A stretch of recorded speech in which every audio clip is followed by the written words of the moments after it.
Salam Malaysia Madani dan tentunya kita bersama lagi di ruang bicara yang kami bawakan kepada anda, mana lagi kalau bukan Bernama TV. Dan sudah pastilah hari ini juga kita memilih satu lagi isu terutamanya menjelang pembentangan belanjawan 2024 yang akan dibentangkan pada hari Jumaat nanti oleh Yang Amat Berhormat Perdana Menteri yang juga merupakan selaku Menteri Keuangan. Dan sudah pastilah harapan tinggi telah pun diletakkan oleh rakyat mengharapkan sesuatu yang mungkin akan memberi faedah dan juga manfaat kepada kehidupan rakyat ketika ini yang dikatakan sedang menghadapi banyak cabaran ekoran daripada senario ekonomi yang tidak menentu di seluruh dunia sebenarnya. Dan kita juga akan menyentuh beberapa isu berkaitan dengan belanjawan 2024 ini dan topik yang menjadi pilihan kita ialah kesediaan IKS menguasai pasaran digital. Dan bagi saya ini juga merupakan satu isu yang cukup penting juga sebenarnya, dan mereka yang terlibat dengan industri kecil dan sederhana ini juga menaruh harapan yang cukup tinggi di mana belanjawan 2024 nanti yang akan dibentangkan di Dewan Rakyat nanti mungkin akan memberikan semacam cahaya sebenarnya ke arah memberi satu suntikan yang luar biasa kepada mereka yang terlibat dalam pasaran IKS ini. Baiklah, dua tetamu yang akan berkongsi pandangan dan juga pendapat berkaitan dengan isu ini sudah pun berada di studio bersama dengan saya. Jadi saya perkenalkan dulu yang paling dekat dengan saya ini. Kita ingin mengucapkan selamat datang semula kepada Encik Ahmad Azhari Abdul Wahid yang merupakan Ketua Pegawai Eksekutif di Akademi Usahawan Mikro ataupun AUM. Jadi Azhari, apa khabar? Alhamdulillah sihat tuan. Lama juga kita tak bersama sebenarnya. Lama juga, kan? ya. Studio dah berubah. Itulah perubahan yang perlu dilakukan. Ya, betul. Dan kita juga ada seorang lagi tetamu. Jadi selamat datang semula lah kepada yang berbahagia. Profesor Madya, Dr. Ahmad Razman Abdul Latif yang merupakan pengarah program sarjana pentadbiran perniagaan di Putra Business School. Jadi Prof, apa khabar? Alhamdulillah. Sihat ya? Sihat. Terima kasih atas jemputan lagi. Kami juga berterima kasih atas kesediaan Prof sudi bersama kami di program Ruang Bicara ini. Dan saya juga ingatkan kepada penonton-penonton yang mungkin rindu sebenarnya untuk memanggil kami berkongsi pandangan dan juga pendapat di program Ruang Bicara ini. Jadi ruang itu kami sediakan kepada anda melalui dua talian, iaitu seperti biasalah di 032604 0155 dan satu lagi talian ialah 2609 0155. Jadi itu dua talian yang kami sediakan kepada anda. Mungkin menariklah kalau kita mulakan dulu perbincangan ini bersama dengan pakar ekonomi kita lah. Kita nak dapat pandangan secara keseluruhannya sebenarnya Prof ya. Dan kita pun masih ingat barangkali Prof, sebelum pembentangan belanjawan 2024 ini, sebelum ini pun Yang Amat Berhormat Perdana Menteri juga telah pun membentangkan apa yang dipanggil sebagai kajian separuh penggal rancangan Malaysia ke-12. Dan ramai yang melihat bahawa mungkin dalam belanjawan 2024 nanti yang akan dibentangkan, mungkin akan ada perkara-perkara ekoran daripada apa yang dilihat mungkin perlu dipenuhi ketika kajian separuh penggal RMK 12 itu sendiri. Pandangan Prof macam mana? Ya, sudah tentu ucapan Perdana Menteri semasa semakan separuh penggal RMK 12 merupakan satu bayangan apa yang akan dibentangkan pada Jumaat ini, belanjawan 2024, yang akan memastikan bahawa apa yang telah dilaksanakan beberapa inisiatif dasar sejak kebelakangan ini akan menjadi satu kesinambungan ke tahun hadapan. Dan fokus yang saya lihatlah untuk belanjawan 2024 ini, kalau kita lihat, adalah mendepani cabaran ekonomi global yang masih lagi tidak menentu. Betul. Kita lihat bahawa ringgit Malaysia masih tertekan dengan apa yang berlaku di Amerika Syarikat, dengan suasana geopolitik yang masih tidak menentu, Ukraine, Rusia dan terkini Palestin. Maka saya melihat bahawa belanjawan 2024 ini amat penting untuk memastikan bahawa usaha kerajaan untuk meningkatkan kualiti hidup rakyat dapat diteruskan. Dan penting juga untuk melihat bagaimana ekonomi domestik ini dapat diperkasakan, terutamanya IKS. Satu contoh yang kita lihat sekarang ni, apabila kita tidak menjadi negara pengeluar dalam sektor agro makanan, maka kita betul-betul terkesan dengan kos hidup. Dan juga kalau kita tidak mengambil peluang atas sesuatu yang begitu drastik berlaku sekarang, teknologi, IR 4.0 ataupun kita tengok AI lah. kita boleh jauh ketinggalan dan tidak mampu menjadi negara yang berdaya saing dan yang ditakuti tidak menjadi negara yang mampan. Kerana banyak negara akan pergi jauh ke hadapan menyebabkan kita hanya menjadi negara pengguna dan bukan negara pencipta. Oleh itu, saya melihat Belanjawan 2024 ni, walaupun ada orang kata kerajaan dah stabil, pilihan raya pun lambat lagi, mungkin gula-gula dah habis. Tetapi sebenarnya dia kekal penting. Okey, barangkali ialah Azhari sendiri selaku Ketua Pegawai Eksekutif yang terlibat dengan Akademi Usahawan Makro itu sendiri, terutamanya dengan IKS sendirilah.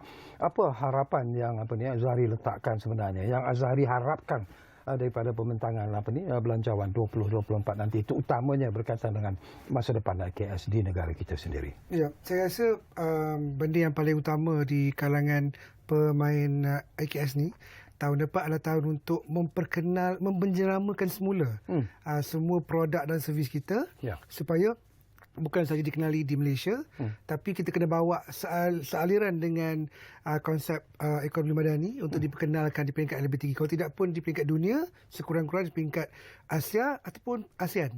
Jadi ini cabaran utama dalam keadaan macam mana kata Prof tadi, ekonomi agak kata orang mencengkam, terutama di kalangan kami peniaga-peniaga ni. Kita masih perlu juga menjadi lebih kreatif untuk memastikan jenama kita masih dikenali di luar sana. So kalau kita fokus kepada Malaysia saja, pasarannya memanglah 30 juta. Kalau katakan di online mungkin separuh, 15 juta ataupun 10 juta je yang berada di online, katakanlah macam tu.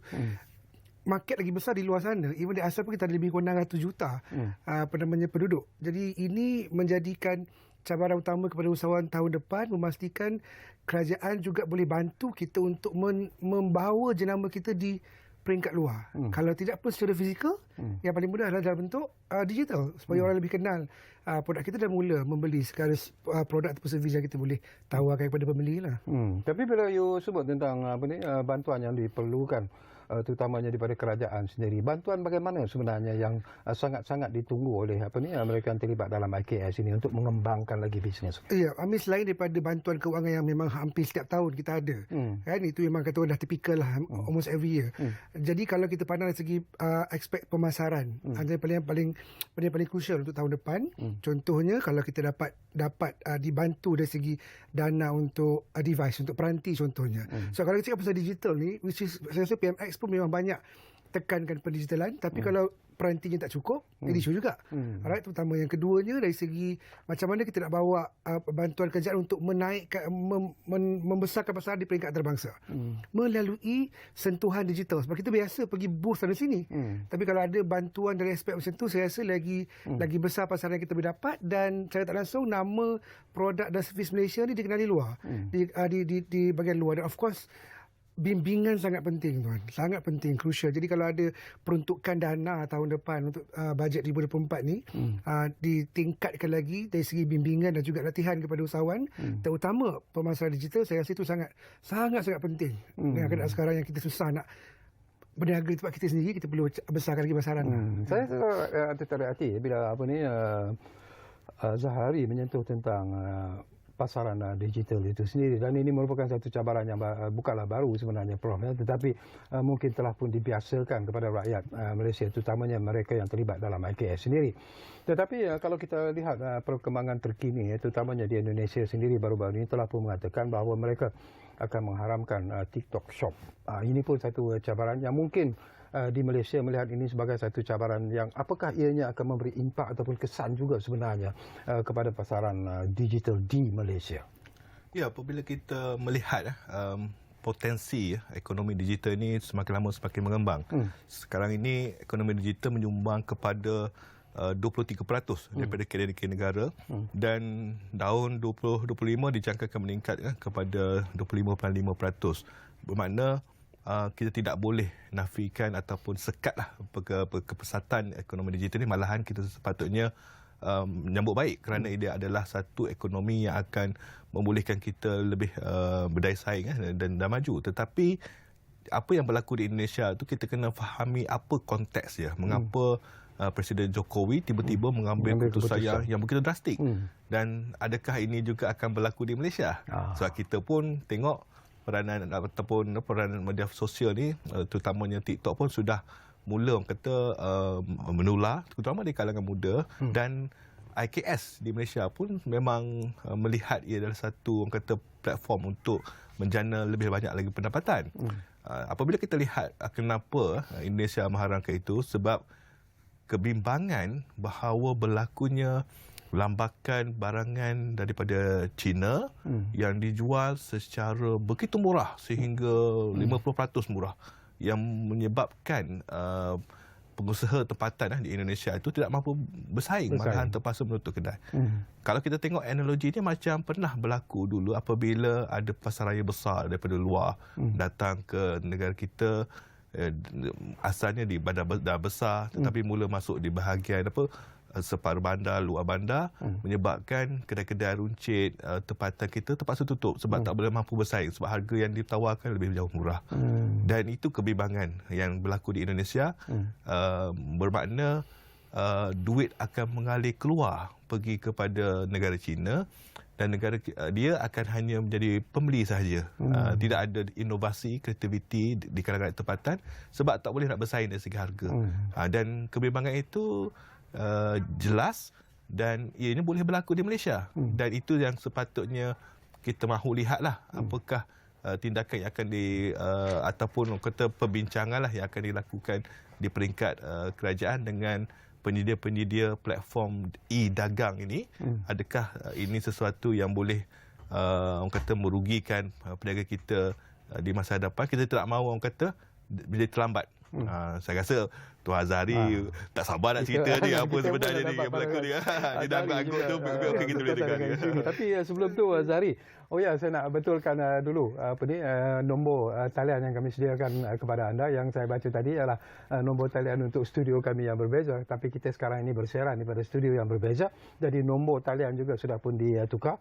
Jadi saya bacakan sekarang ini nombor talian yang perlu anda dial untuk memberi pandangan dan juga pendapat berkaitan dengan isu yang kita bincangkan hari ini di Ruang Bicara. Nombornya 0326979767 dan juga 0326979768. Mungkin ini nombor yang anda masih ingat kalau anda merupakan pengikut setia Ruang Bicara sebenarnya. Jadi panggil kami dan berilah pandangan dan juga pendapat anda berkaitan isu yang kita bincangkan, iaitu kesediaan IKS menguasai pasaran digital.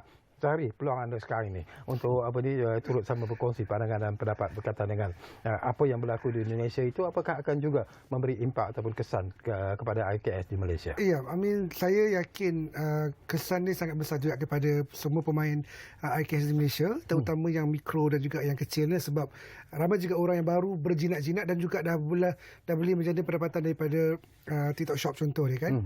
Jadi kalau dia dibatalkan ataupun tidak dibenarkan lagi beroperasi di Malaysia, yang jadi isu sekarang ni adalah apakah alternatif yang ada. Sebab sekarang ni memanglah adalah platform-platform lain yang kita boleh guna, tapi dari segi social interactionnya lebih kepada TikTok. Tapi saya setuju sangat apa yang Prof cakap tadi pasal lambakan produk Cina ni, yang memang saya rasa memang satu benda yang sangat besar, dan dia boleh membunuh usahawan lain dengan harga yang memang terlalu murah. Kata orang murah dan memang tak boleh terfikirlah. Jadi benda tu bila kita nak bersaing, benda yang hampir sama, produk lokal dengan produk luar negara, benda itu akan secara tak langsung juga menjejaskan reputasi dan juga pendapatan IKS di Malaysia. Jadi inilah perlunya, sama ada nak ditutup ataupun lebih diperketatkan lagi undang-undangnya di peringkat mungkin kementerian dan sebagainya. Benda itu penting untuk kita nak balancekan antara keperluan IKS untuk menjual dalam masa sama juga dengan aliran ekonomi yang penting. Sebab kalau duit itu keluar je daripada Malaysia, apa guna kita ada banyak shop di Malaysia ni, sebab dia tak menjana pendapatan untuk negara. Jadi ini saya rasa cabaran utamalah kepada pihak kementerian maupun pihak berwajib untuk memastikan keseimbangan. Sebab berbanding dengan Indonesia, mereka ada alternatif tempatan punya e-commerce yang besar. Bukalapak ada Tokopedia contohnya, sangat besar. Memang published company. Persoalan sekarang di Malaysia, kita ada ke alternatif tu? Tapi bila you sentuh soal ini, Zahari, saya nak bangkitkan juga. Kalau ini dari pengalaman saya sendirilah. Sebenarnya di Malaysia juga wujud syarikat-syarikat besar yang juga melancarkan ataupun terlibat dalam pasaran digital ini. Dan harga yang mereka tawarkan juga kadang-kadang begitu rendah jika kita bandingkan dengan tawaran mereka yang mungkin terlibat dalam pasaran digital ini secara individu ataupun secara persendirian. Jadi apakah itu juga perlu dilihat secara serius sebenarnya? Saya rasa kita kena pandang dari segi aspek yang general, yang lebih besar. Sebab pemainnya ramai. Pemain platform e-commerce ilegal tu memang ramai. Jadi kalau kita pandang benda tu kepada yang TikTok ni contohnya, kita perlu juga pada jenama-jenama yang lain. Sebab kita kena pastikan semuanya adil. Jadi semua berjalan dengan baik supaya peluang AKS juga menjadi pendapatan pun tinggi. Dalam masa juga kita pastikan ekonomi itu berjalan dalam negara. Ini benda yang ramai dah bangkit, dah banyak orang bercakap tentang ni di sosial media. Cuma tak mungkin, perlukan lagi kata orang penguat kuasaan yang lebih adil dan juga lebih tegas daripada pihak Kementerian untuk melihat sama ada produk itu betul-betul daripada Malaysia ataupun dia hadir dalam bentuk, saya pun tak nak komen pun tak tahu macam mana kan. Tapi sebagai pengguna ataupun nampak kan kita rasa terlalu murah sampai AKS tak boleh nak bertanding dengan harga yang macam tu. Jadi ini saya rasa perlu dilakukan kepada semualah, kaji kepada semua supaya ke AKS masih boleh menjual. Dalam masa yang sama juga kita pastikan aliran tunai, aliran hasil ekonomi itu berada dalam negara. Itu sangat penting. Satu yang penting juga, Prof, ya, kalau kita lihat tentang perkembangan IKS di negara kita ini, dan kita harus berterima kasih sebenarnya dengan apa yang disebut Adil Sahari sebentar tadi, itu tentang bantuan yang disediakan oleh kerajaan dalam usaha untuk melonjakkan lagi penglibatan masyarakat dalam IKS ini sendiri. 1.7 bilion ringgit sebenarnya disediakan dalam belanjawan 2023. Tapi apakah mungkin dari segi jumlah yang diharapkan dalam belanjawan 2024 nanti, apakah akan ada peningkatan ataupun apa pandangan Prof sebenarnya? Ya, saya melihat memang Tuan Azhari pun ada sebut tadi ada beberapa dana bantuan yang akan diharapkanlah akan berterusan seperti pendanaan kewangan itu mesti kena ada.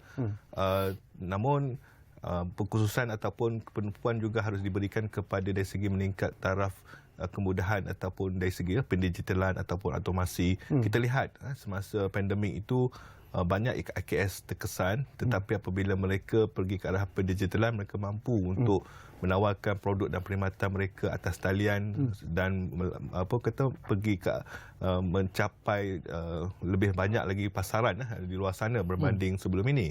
Oleh itu pendigitalan dan automasi itu masih perlu supaya apa sahaja yang bakal kita berdepan atau hadapan itu dapat ditangani dengan lebih orang kata agile ataupun lebih menyeluruh, kerana apa yang kita lihat Malaysia sudah mendatangi ratifikasi RCEP, CPTPP, bermakna cabaran dari segi persaingan itu akan lebih tinggi daripada syarikat-syarikat negara-negara serantau, dan pendigitalan itulah yang boleh memastikan operasi itu lebih cekap dan juga orang kata lebih kompetitif. Dan selain daripada itu, tidak ada gunanya kalau kita mahu pergi ke pendigitalan tetapi tidak ada infrastruktur kemudahan yang tu.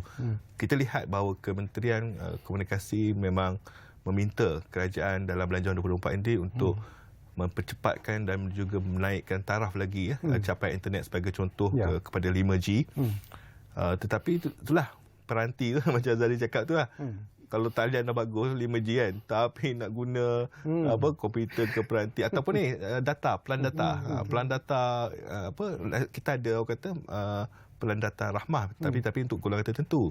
Kalau IKS ni adakah orang kata insentif ataupun peluang untuk mereka mengurangkan kos dari segi data plan atau peranti untuk menikmati capaian internet 5G itu dengan lebih berkesan.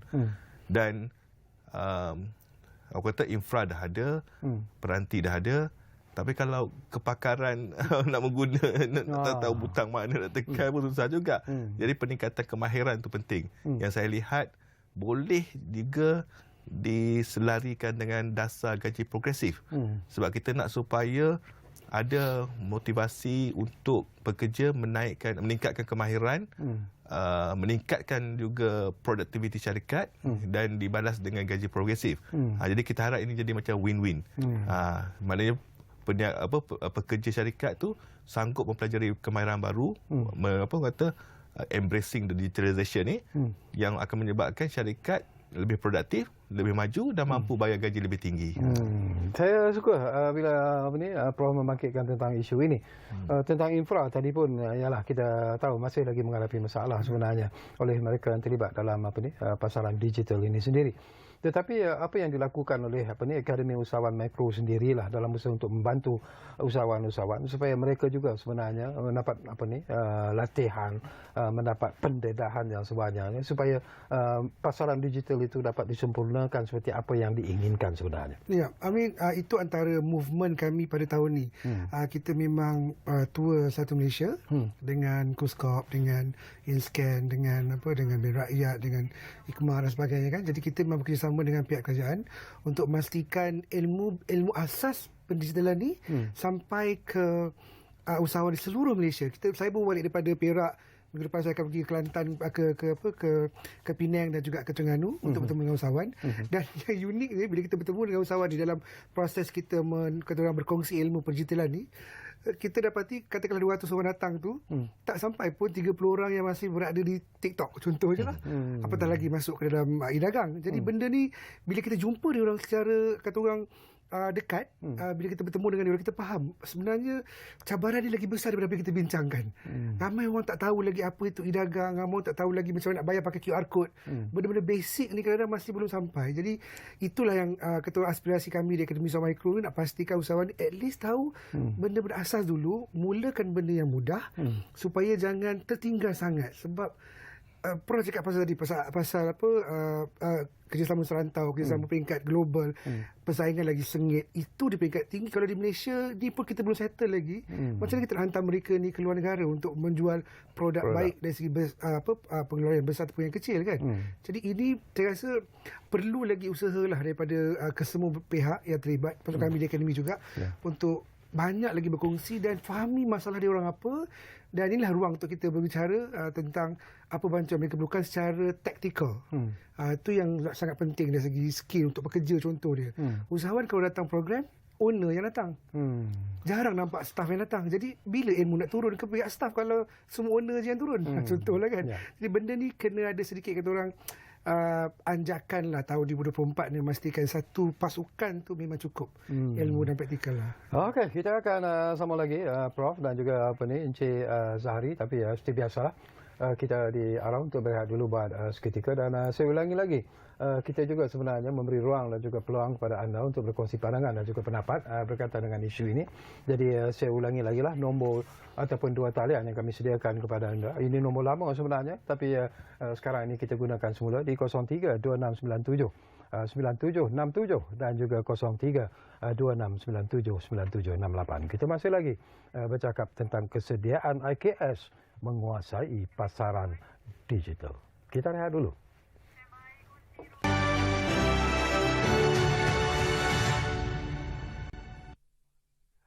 Okey, kita kembali semula ke ruang bicara ini. Masih lagi bercakap tentang kesediaan IKS menguasai pasaran digital. Dan kita bangkitkan isu ini menjelang Belanjawan 2024 yang akan dibentangkan oleh Yang Amat Berhormat Perdana Menteri selaku Menteri Kewangan pada hari Jumaat ini. Dan sudah pastilah, macam saya katakan, ianya akan meliputi keseluruhan kehidupan rakyat Malaysia. Kerana matlamat yang ingin dicapai ialah untuk mensejahterakan kehidupan rakyat selain daripada menjamin keterjaminan makanan dan juga subsidi besar-besaran dan banyak lagi sebenarnya yang ingin dicapai melalui Belanjawan 2024 ini. Dan ini merupakan satu cabaran yang cukup hebat kepada kerajaan Malaysia Madani ketika ini. Baik, mungkin menarik Prof. Tadi kita sembang-sembang jugalah. Ini dalam usaha untuk menembusi pasaran antarabangsa. Ini bukan satu yang mudah sebenarnya. Cabaran itu pastinya hebat dan kita juga nanti akan dapatkan pandangan Zahari berkaitan dengan isu ini. Tapi pandangan Prof sendiri, apakah kita bila bercakap tentang industri kecil dan sederhana di negara kita ini sebenarnya boleh sekiranya diusahakan dengan dilakukan dengan sempurna boleh menembusi pasaran antarabangsa? Apakah itu satu yang boleh dilakukan?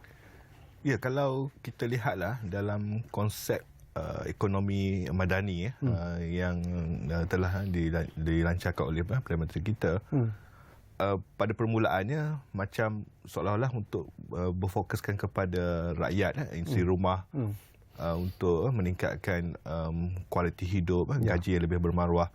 Tetapi sebenarnya ianya boleh digunakan pakai juga dalam konsep dalam sektor IKS dan juga perniagaan ini. Kalau kita lihat ekonomi madani ini untuk memastikan bahawa tidak ada yang ketinggalan.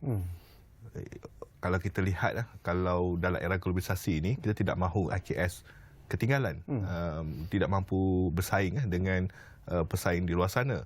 Dan bagaimana untuk memastikan tidak berlakunya situasi yang tidak membolehkan mereka berdaya saing, iaitu memastikan setiap IKS ini mendapat peluang sama rata. Tidak berlaku orang kata jurang kemahiran, jurang digital. Kalau kita lihat di Malaysia ini, syarikat besar yang tersenarai tak sampai, kalau di Bursa Malaysia lah, tak sampai pun 1,000. Dan walaupun kita nampak mereka melaporkan keuntungan berbilion-bilion, tetapi yang menggaji lebih ramai pekerja sebenarnya adalah IKS. Dan kita lihat kalau fokus kepada IKS ini, jika mereka semua dapat berkembang maju, maka ia akan memberi impak kepada sebahagian besar pekerja. Ada laporan dah kata sekitar mungkin 40 ke 60% daripada pekerja di Malaysia ni sebenarnya adalah bekerja di bawah IKS. Itu yang madani itu, yang berbuat bermaksud itu, supaya tidak ada siapa yang ketinggalan. Dan apabila semua sudah mendapat orang kata gaji yang lebih tinggi, kerja yang lebih produktif, lebih banyak menyumbang kepada KDNK, sekaligus ia akan menjadi satu kata sumber kuasa yang mampu menembusi pasaran antarabangsa. Sebab kita tidak mahu bercakap tentang satu syarikat yang gah di peringkat global. Sekarang ni kita mungkin bangga dengan Petronas. Tapi sampai bila? Kita mahu supaya daripada IKS ni lah yang akan muncul banyak lagi syarikat-syarikat yang mampu berkembang lebih maju. Kalau kita lihat, adakah ianya mustahil ataupun tidak mustahil? Sebab kita hanya tengok di negara Asia Tenggara saja, banyak syarikat-syarikat yang kita tak sangka akan menjadi begitu besar dengan berjayanya. Macam bila Tuan Azhari cakap pasal Bukalapak, Tokopedia, mungkin orang kata sebab penduduk Indonesia ramai. Tetapi sebenarnya kalau kita lihat dari konsep Asia Tenggara tu, penduduk dia saja dah mungkin 600 ke 700 juta kat situ. Itu dia punya orang kata target lah, bukan di Malaysia. Dan kelebihan yang boleh kita gunakan adalah kelebihan pendigitalan, teknologi. Sekarang ni semua boleh dicapai dengan mudah, semua boleh dihantar dengan orang kata cepatlah. Kalau Tuan Syekawi beli Shopee pun silap hari ni order, hari ni baru sampai. Bermakna barang yang kita ada pun kita boleh hantar dengan segera. Itu yang saya lihat lah. Kalau dalam bagaimana kita nak memperkasakanlah ekonomi tempatan, terutamanya IKS ini, ianya harus bersifat pandangan dari segi orang kata global. Pemikiran pun kena global. Dan juga orang kata segala bantuan ataupun inisiatif yang diberikan oleh kerajaan itu tidak harus bersifat sementara, tetapi lebih orang kata jangka masa panjang. Mungkin Zahari ada pandangan itu sendiri, Zahari. Kita bercakap tentang ekonomi digital. Rata-rata orang menyebut tentang ekonomi digital. Ketika ini Prof pun menyebut perkara yang sama sebenarnya. Tetapi untuk mencapai apa yang dihajatkan sebenarnya melalui ekonomi digital itu bukan satu perkara yang mudah sebenarnya. Jadi apa lagi yang perlu dilakukan sebenarnya dalam usaha untuk memberikan kekuatan kepada IKS di negara kita? Ya, saya rasa ini selain pelatihan dan juga bantuan dana, peranti dan sebagainya, kita juga perlu dilatih untuk menjadi lebih kreatif, untuk bertemu dengan pasaran antarabangsa.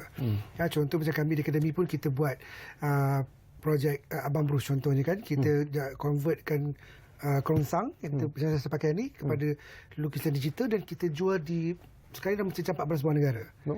Dan dalam bentuk micro exporter dan juga digital exporter.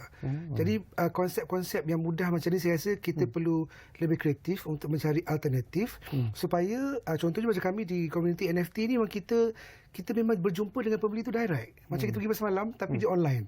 Jadi kita boleh bersembang dengan dia minat, dia suka apa charger servis atau produk yang kita nak bagi tu dan dia terus beli. Dan ini antara benda yang baru yang mungkin pihak usahawan perlu tengok alternatif yang lain. Right? Contoh kalau Dana ada crowdfunding contohnya kan. Jadi benda-benda macam ni mungkin kurang ilmunya di peringkat pemain AKS, tapi perlu diekspor dengan lebih baik supaya orang lebih kenal apa yang berkaitan dengan mini exporter, hantar barang yang kecil-kecil je. Tak perlu nak hantar kontainer, pallet dan sebagainya, tapi yang penting produk tu sampai, dan betul kata Prof tadi, delivery partner dah bersedia untuk menghantar ke seluruh dunia. Pos Malaysia pun boleh hantar seluruh dunia. Jadi cuma persoalannya, IKS tahu ke benda tu boleh hantar ke seluruh dunia?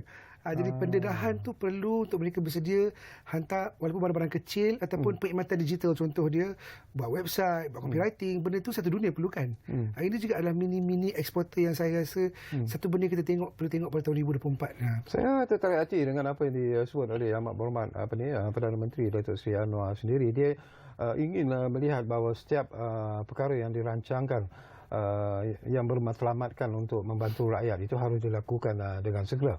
Satu persoalan yang ingin saya dapatkan pandangan ikhlas daripada Tuan Azhari sendirilah.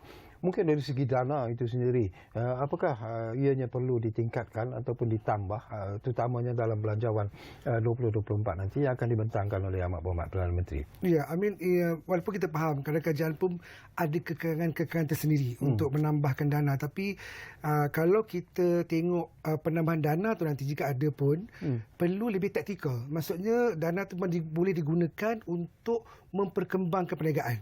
Bukan hanya kepada pemberian loan dan sebagainya. Benda tu saya rasa dah agak typical every year.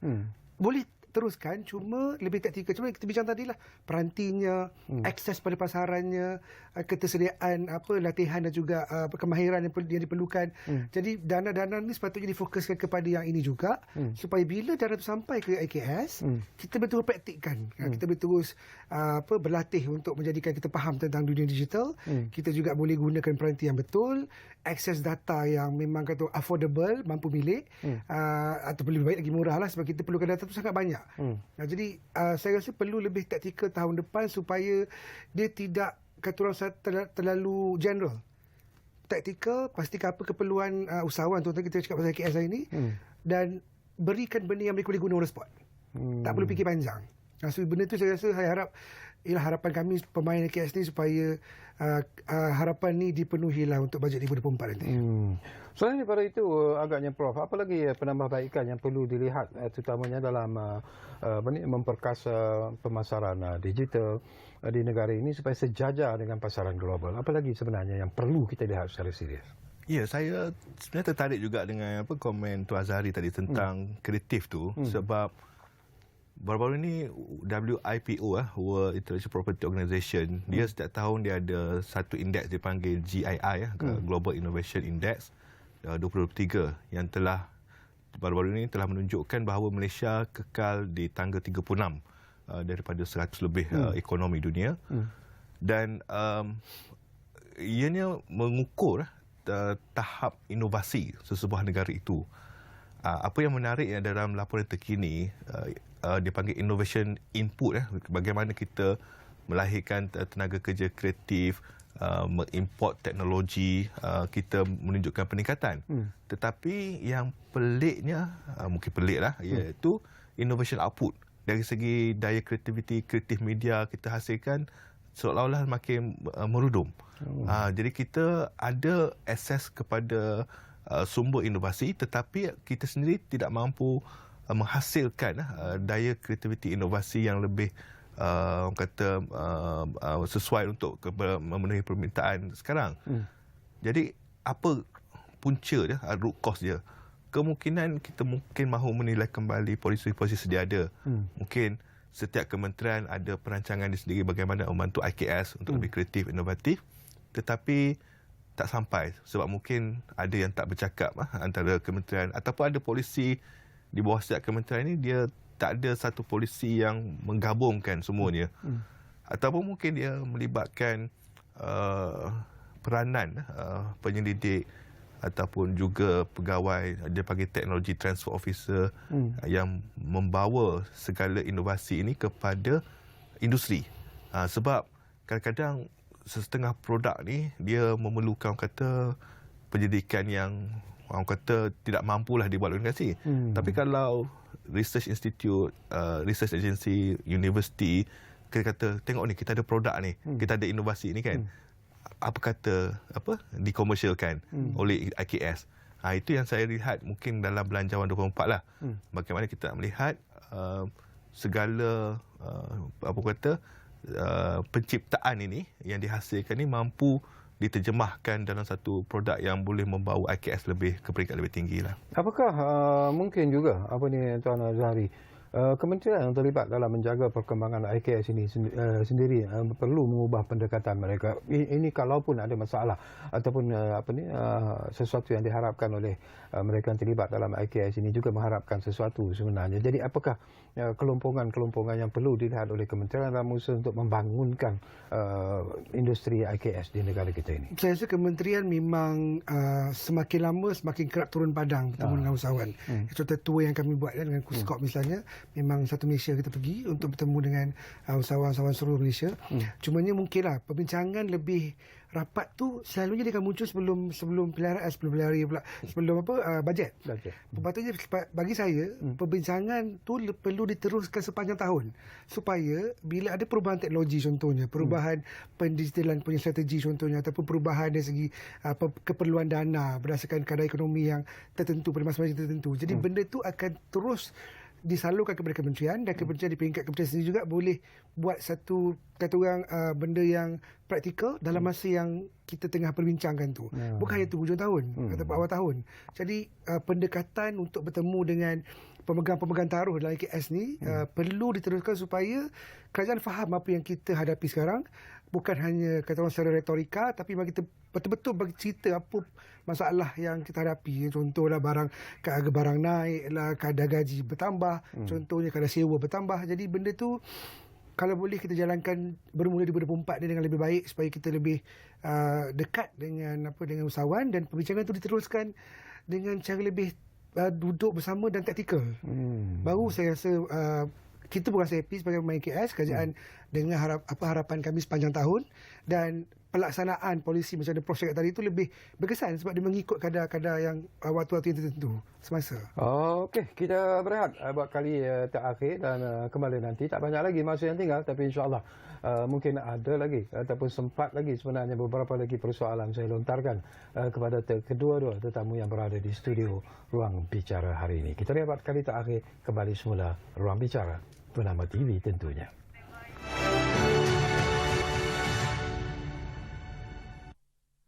Baiklah, terima kasih banyak-banyak. Kalau anda masih lagi menumpukan perhatian bersama kami di Ruang Bicara ini, kita hampir-hampir di penghujung sebenarnya, tapi insyaAllah sempat lagi lah saya kongsikan beberapa lagi persoalan menarik bersama dengan kedua-dua tetamu di studio, itu Profesor Madya, Dr. Ahmad Razman Abdul Latif dan juga Encik Abdul Azhari Abdul Wahid. Okey, Prof, saya tertarik hati sebenarnya mendengar setiap kali ucapan daripada Yang Amat Berhormat Perdana Menteri. Beberapa istilah-istilah menarik dilontarkan, walaupun mungkin rakyat belum lagi dapat menangkap apa yang dimaksudkan, apa yang dimaukan. Tetapi yang penting bagi Yang Amat Berhormat Perdana Menteri ialah beliau mahu melihat bahawa tata kelola bagi setiap program yang telah pun disusun atau mesti dijalankan dengan segera, memberi manfaat kepada rakyat, mencapai matlamat yang diinginkan. Dan satu lagi perkara juga ialah supaya tidak lagi ada amalan-amalan rasuah dan sebagainya. Jadi apakah anda melihat bahawa sekiranya matlamat yang ingin dicapai oleh Yang Amat Berhormat Perdana Menteri dan juga barisan kabinet kerajaan madani ini sendiri, kerajaan perpaduan melalui ekonomi madani ini akan mencapai matlamatnya. Tetapi apa yang kita perlukan sekarang? Kekuatan mana yang perlu kita gabungkan sebenarnya?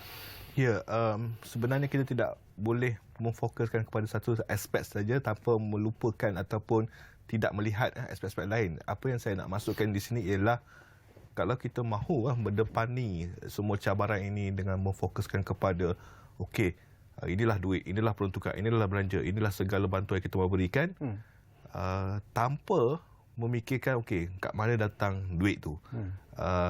Adakah kita membelanjakan dengan sempurna ataupun dengan telus? Sebab ramai yang bertanya dalam ucapan Separuh Penggal hari ke-12 tu, peruntukan untuk arah yang ke-12 telah dinaikkan daripada 400 bilion kepada 415 bilion. 15 bilion tambahan. Dia orang tanya, mana nak datang duit tu? Adakah GST? Walaupun tidak disebut dalam ucapan, tetapi satu lagi cukai yang mungkin ada, cukai atas pulangan modal, capital gain tax. Dan mungkin penjimatan melalui subsidi pukal kepada subsidi secara bersasar. Mungkin banyak berlaku penjimatan di situ. Tetapi satu kerisauan ialah kalau kita tidak tangani macam tuan cakaplah isu rasuah, ketirisan dan juga pembaziran. Kerana pada tahun 2017 masa GST diperkenalkan, kutipan sekitar 47 bilion, walaupun baru ini ada laporan kata kutipan sebenar 44 bilion.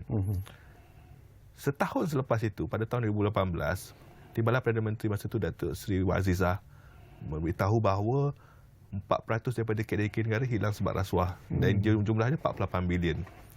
Itu baru rasuah, belum lagi ketirisan dan juga pembaziran. Jadi bayangkanlah, banyak yang kerajaan mahu lakukan dalam era ekonomi madani ini, tetapi banyak juga duit wang keluar. Kita penat-penat kumpul daripada pelbagai hasil, cuba jimatkan daripada subsidi, tapi semua tu mengalir keluar ke tempat-tempat ni. Dan saya sebenarnya pun walaupun saya tak pergi satu jelajah Tuan Azaris, tapi saya memang turun padang juga nak jumpa dengan banyak IKS, dan cabaran utama mereka masih lagi di situ, iaitu kita selalu melihat pemimpin rasuah, tetapi pemimpin rasuah ni disokong oleh setiap peringkat lapisan itu, yang menyebabkan ramai mengeluh. Nak buat bisnes susah. Kena ada, dia tak panggil rasuah, dia panggil donation, pelinci, dek kopi, macam sebagainya, yang menyebabkan IKS ni ada yang tak dapat orang kata maju ke depan. Jadi saya lihat ekonomi madani ini ataupun Malaysia madani ini kena melihat keseluruhannya. Betul lah. Iaitu kita cuba nak meningkatkan pendapatan, mengurangkan perbelanjaan. Pada masa sama kita harus membanteras gejala yang tidak sihat ini, kerana kalau takut yang dikejar tak dapat, yang dikendur habis berciciran. Barangkali masanya juga sudah sampailah. Sementara menunggu pembentangan belanjawan 24 nanti Zahri.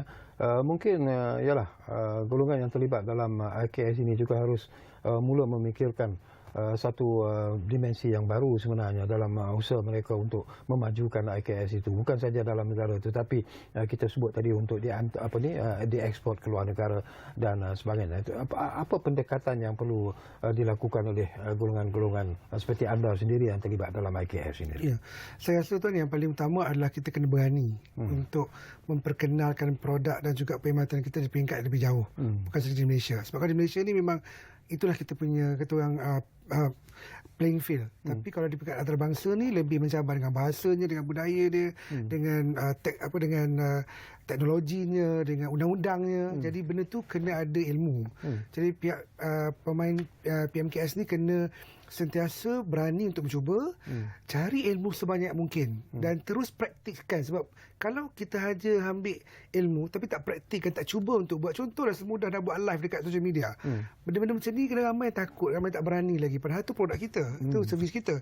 Jadi keberanian tu penting untuk memastikan mereka terus kekal relevan di 2024 dan take note. Di 2024 teknologi juga berkembang. Ada 9 teknologi yang government dah highlight di hampir ke semua kementerian. Contohnya blockchain lah, AR, VR, AI. So kalau kita masih lagi tanya-tanya, tertunggu-tunggu, orang lain dah ke depan. Kompetitor kita dekat ASEAN pun dah jauh ke depan. Indonesia nya, Vietnamnya, apatah lagi Singapura contohnya. Jadi kalau tak berani, tak cuba untuk buat, hantar barang-barang kecil di luar negara contohnya, cari ilmu dari segi ilmu untuk menghantarkan produk, dari segi exchange, currency exchange contohnya. Ilmu tu saya rasa sangat penting di 2024. Untuk memastikan kita hanya bukan bermain di Malaysia, tapi bermainlah di padang yang lagi luas. Kalau tidak pun dunia, kalau tidak pun Asia, sekurang-kurangnya ASEAN. 600 juta menunggu macam Puan cakap tadi kan. Agaknya, Prof, ialah kita sebut tentang perubahan teknologi yang terpaksa kita hadapi sama ada kita suka ataupun tidak. Dan sekarang ini PM pun sebut tentang how we should move to AI teknologi sendiri. Jadi tetapi kalau kita lihat dari aspek teknologi itu sendiri secara jujurnya, apakah kita masih jauh ketinggalan jika kita bandingkan dengan negara-negara lain di sekitar mungkin di kawasan ASEAN itu sendiri? Okey, kita mungkinlah strategi dia bukanlah kita mahu menguasai kesemua aspek teknologi itu. Ya. Tapi kita lebih berstrategi melihat apa kelebihan kita. Sebagai contohlah, apabila Indonesia dipilih untuk menghasilkan bateri untuk electric vehicle, kita pergi kepada autonomous driving, sistem autonomous driving. Apabila kita lihat banyak yang pergi kepada aeroangkasa, teknologi aeroangkasa, kita pergi kepada sistem pengendalian drone sebagai contoh. Kita ada syarikat tempatan yang merupakan nombor satu dalam penyediaan perkhidmatan drone. Jadi kita fokuskan kepada kelebihan kita. Sama juga dengan IKS, iaitu apabila melihat apa yang kita boleh gunakan untuk kepentingan kita. Saya melihat kreativiti itu pun sebenarnya kelebihan. Kalau kita lihat anak muda kita kalau di sosial media, malahan kalau kita tengok animasi terbitan tempatan sudah sampai ke peringkat antarabangsa.